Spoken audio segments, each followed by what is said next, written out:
Hello everyone and welcome to my new YouTube series, Moves Every Intermediate Should Know or Learn.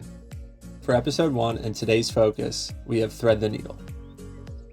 Thread the needle comes from a same time opposite direction butterfly where each hand goes over and through the other hand to create the illusion of depth.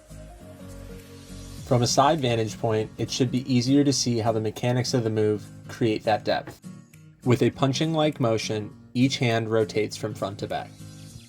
To learn thread the needle, you start off with your normal butterfly and then create larger circles or extensions in front of you.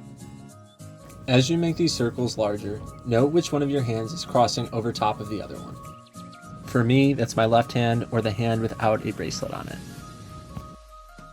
After you've tried this with the same wrist going over top that you're comfortable with, switch so that your other wrist, my right wrist here shown with the wristband on it, is going over top in the same way instead.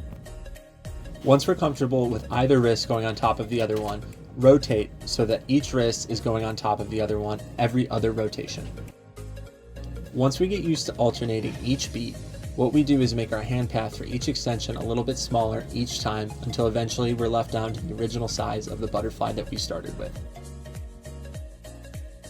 Right now from a side view, this is what our move should look like so far. For our last step, we'll want to add depth by adding in that punching motion of forwards and backwards like I mentioned in the beginning of the video. Note how my shoulders are rotating front and back as each hand rotates frontwards and back as well.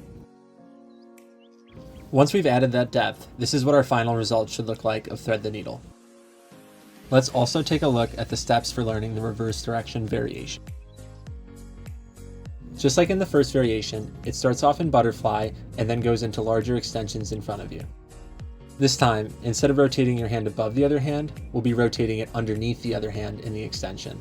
Take a look now as my right hand now enters underneath the other hand.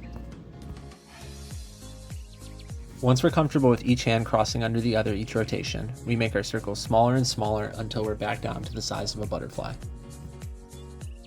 The last step is once again to add depth to your thread the needle, which we'll do again by adding in the punching motion, this time punching under each wrist.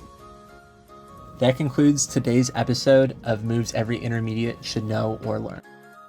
If you have any questions, feel free to leave them in the comments below. I'll try to get back to you as soon as I can. Again, my name's Connor. This is a Flow on Fire tutorial. Thank you for watching.